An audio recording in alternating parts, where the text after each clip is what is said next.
All right.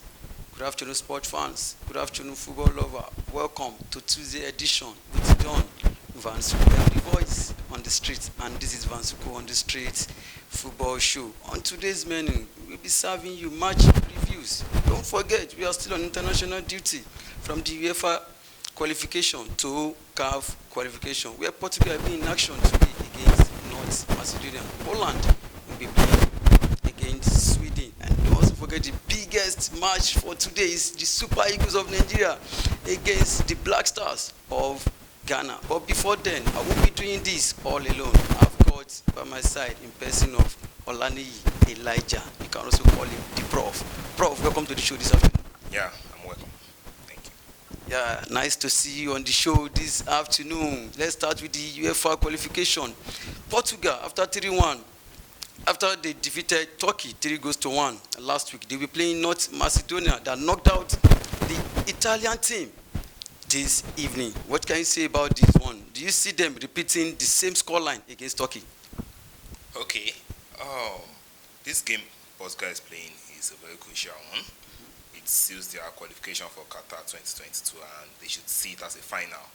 And like their talisman, Cristiano Ronaldo, he said there's no World Cup without Portugal. So I believe he and his teammates are well fired up for doing whatever it takes this night to make sure North Macedonia do not repeat the upset they caused against Italy in today's game that will be played as the World Cup final playoff for them.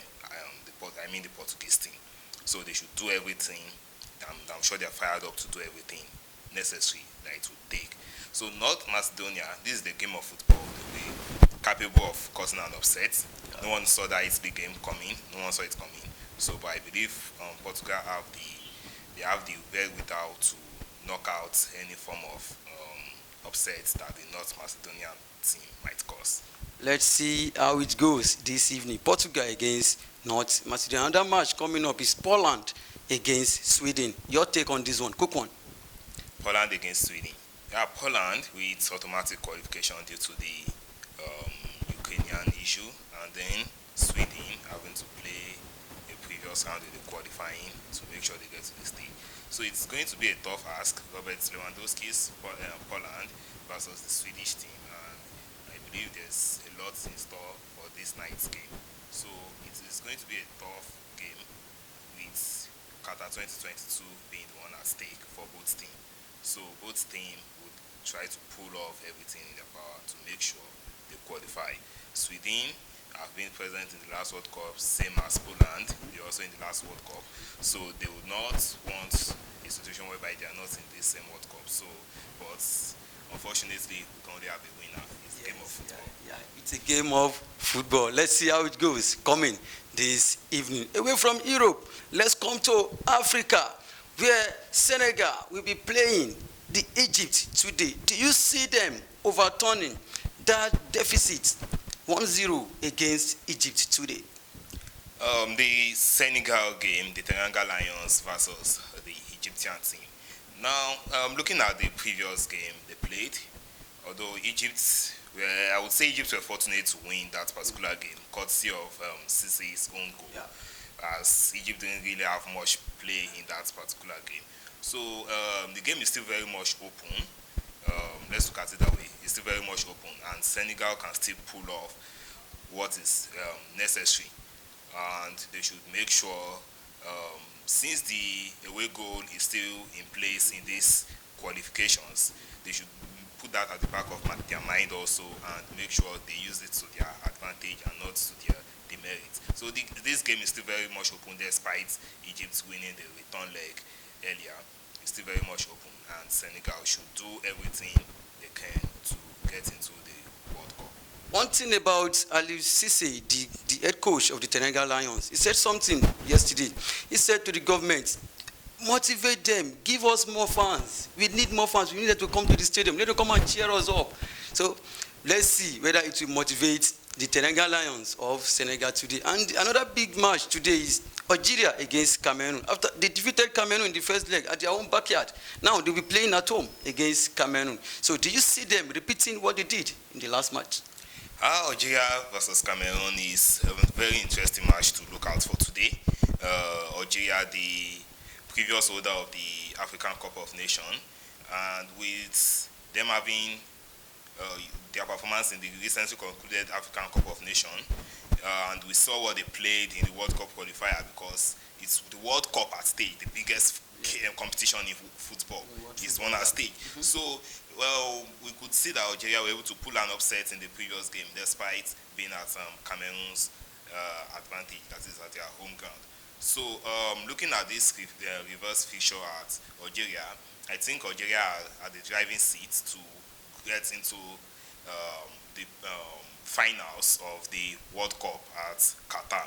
Algerians have the higher, better chance, and if they can set up everything to make sure they don't lose that advantage that they have against the Cameroonian.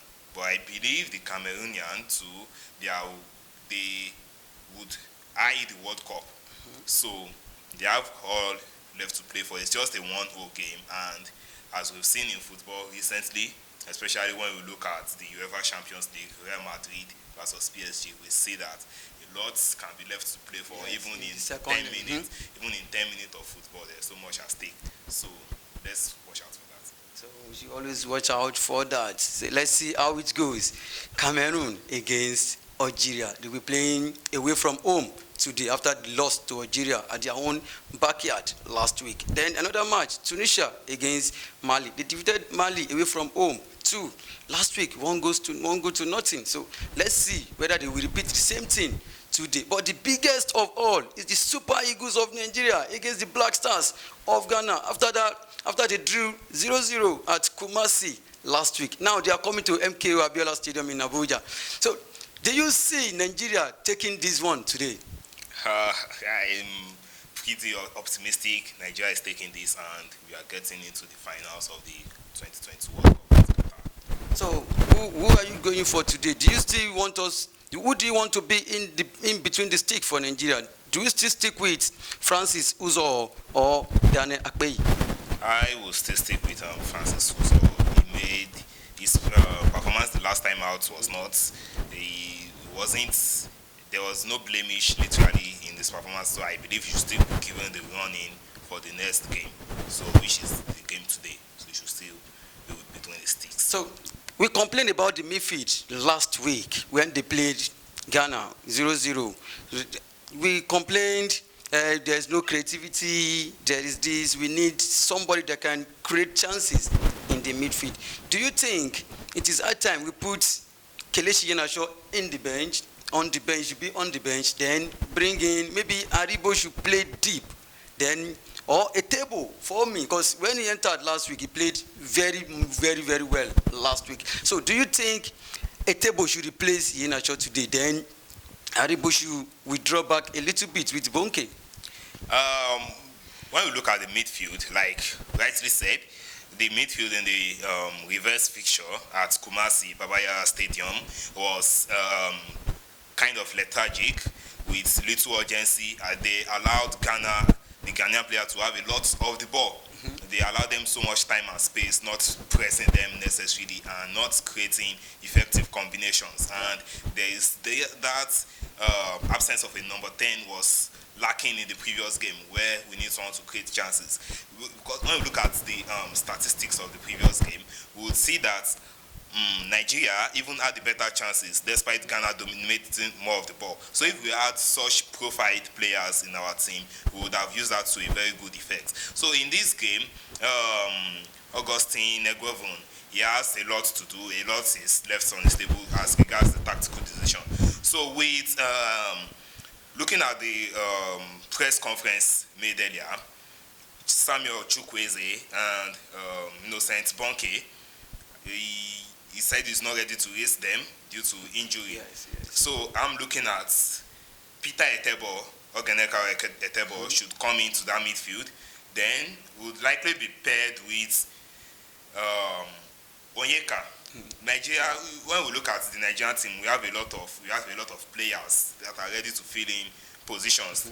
The back line, I feel it will still remain the same. Okay. Then Etebo, Onyeka, then Aribo being in that midfield. Okay. Yeah, so we can have a lot of energy, a lot of pressing, and a lot of coordinated play. Now, going forward, do you think we should still play Moses Simon today, despite the fact of what he did in the last match? So many Nigerians were not pleased with the way he played in the last outing. So do you think Ademola Lookman should come in, or somebody like Dennis Emmanuel? We have them, Akikun, Amao. Do you think we should stick with Moses Simon, Osimhen, and maybe Dennis? Or this is high time we introduce Jude or Dion Igalo? Okay, looking at the forward, we are pretty rich in that aspect with a lot of players and with very good experience over top leagues in the world. Osimhen, the Italian league, Dennis, Lookman playing in the Premier League, and we have a lot of quality players, and even Kelechi, Iheanacho. So when we look at it, we are it's like an embarrassment of riches in that position. Now we have to look at based on Augustine Eguavoen's playing style, we would say that the Nigerian team we saw in the recently concluded AFCON, and in these matches, they look to play a lot through the wing. In the last match against the Black Stars at Kumasi, that particular area was effectively neutralized by the Black Stars. So that wing play, it's allowed Moses Simon and his counterpart on the other wing, that is Samuel Chukwueze. They had little threat in that particular game. So looking at it, I suggest now that Samuel Chukwueze is out, it's a very good opportunity to bring in Ademola Lookman into that particular role, or Emmanuel Dennis. So they have the technicality and they can make combination play, especially Emmanuel Dennis will be able to make combination play, and the midfield. So there's change of pattern. I expect it from Augustine Eguavoen's side. So we still stick with Victor Osimhen forward. Then I would like maybe Kelechi Iheanacho drops to the bench for today's game. Okay, Prof, let me ask you this one now. Can you give us your possible 11? In between the stick, Francis Uzo. Yes. Then your back four.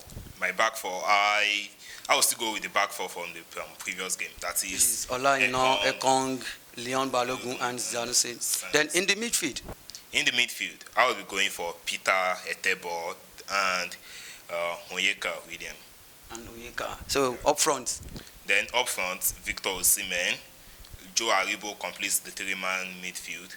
Then we have Emmanuel Dennis, and we have Ademola Lookman. Let's see how it goes today in MK Abiola Stadium in Abuja. Exactly. Today, 6 p.m., Nigeria against the Black Stars of Ghana. Let's see how it goes. Qatar 2022 is the aim. Like Cristiano Ronaldo said, there is no World Cup without Portugal, of which there is no World Cup without the Super Eagles of Nigeria. I could remember in 2001 when we played a goalless draw at Ghana. When they came here, we defeated them by 3-0.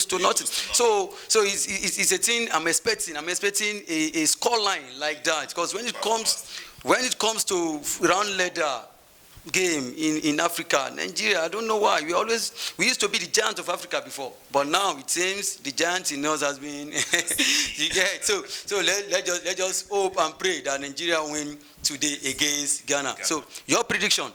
My prediction, a 2-1 win for the Super Eagles. Wow. Do you think we can consider a goal?